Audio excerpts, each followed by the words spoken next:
കൂടുതൽ വാർത്താ അറിയിപ്പുകൾക്കായി കൊച്ചി വാർത്താ ചാനൽ സബ്സ്ക്രൈബ് ചെയ്യുക.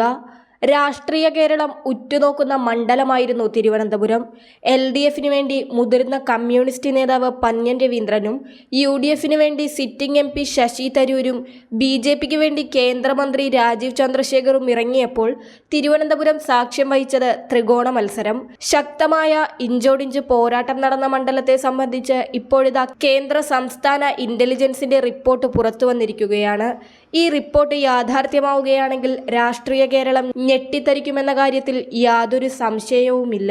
കഴിഞ്ഞ തിരഞ്ഞെടുപ്പിൽ 73.66% പോളിംഗ് രേഖപ്പെടുത്തിയ മണ്ഡലത്തിൽ ഇത്തവണ അത് 66.46% കുറഞ്ഞു. കഴിഞ്ഞ തിരഞ്ഞെടുപ്പിൽ തരൂർ 1 ലക്ഷം വോട്ടിന്റെ ഭൂരിപക്ഷത്തിലാണ് വിജയിച്ചത്.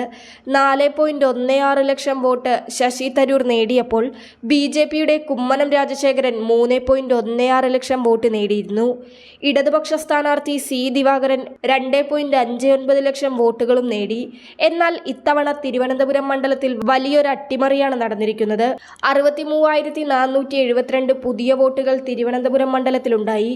എന്നാൽ ആ പുതിയ വോട്ടുകളിൽ 60% വോട്ടും BJPക്ക് ലഭിച്ചതായാണ് കരുതപ്പെടുന്നത്.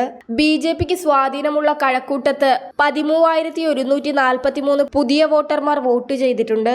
നേമത്ത് 12,815 പേരും തിരുവനന്തപുരത്ത് 12,005 പേരും വട്ടിയൂർക്കാവിൽ 8,156 പേരും നെയ്യാറ്റിൻകരയിൽ 5,795 പേരും പാറശാലയിൽ 4,722 പേരും പുതിയ വോട്ടർമാരാണ്. ഇവരിൽ 60% വോട്ടുകളും രാജീവ് ചന്ദ്രശേഖരന് ലഭിച്ചതായാണ് ഇന്റലിജൻസ് റിപ്പോർട്ടിൽ പറയുന്നത്. 30% ലഭിച്ചത് പന്ന്യൻ രവീന്ദ്രനും ബാക്കി കേവലം 10% വോട്ട് തരൂരിനും ലഭിച്ചതായാണ് പുറത്തുവരുന്ന വിവരം. തിരുവനന്തപുരത്ത് തരൂരിന് അനുകൂലമായിട്ടുള്ള ഒരു വിഭാഗം വോട്ടുകൾ ഇത്തവണ പോൾ ചെയ്യപ്പെട്ടിട്ടില്ല.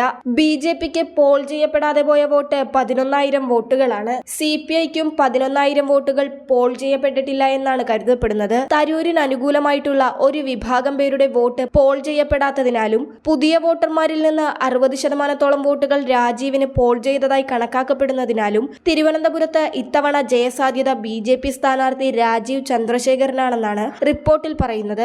പുതിയ വോട്ടർമാരിൽ നിന്ന് 30%-ഓളം വോട്ടുകൾ പന്ന്യന് ലഭിക്കുന്നതിനാൽ തിരുവനന്തപുരത്ത് കോൺഗ്രസ് 3-ാം സ്ഥാനത്താകുകയും 2-ാം സ്ഥാനം LDFിനും 1-ാമത് BJPയുടെ രാജീവ് ചന്ദ്രശേഖരന് ലഭിച്ച് വിജയം കൈവരിക്കുകയും ചെയ്യുമെന്നാണ് ഇന്റലിജൻസ് റിപ്പോർട്ടിന്റെ അടിസ്ഥാനത്തിൽ ജന്മഭൂമി പുറത്തുവിട്ടിരിക്കുന്നത്.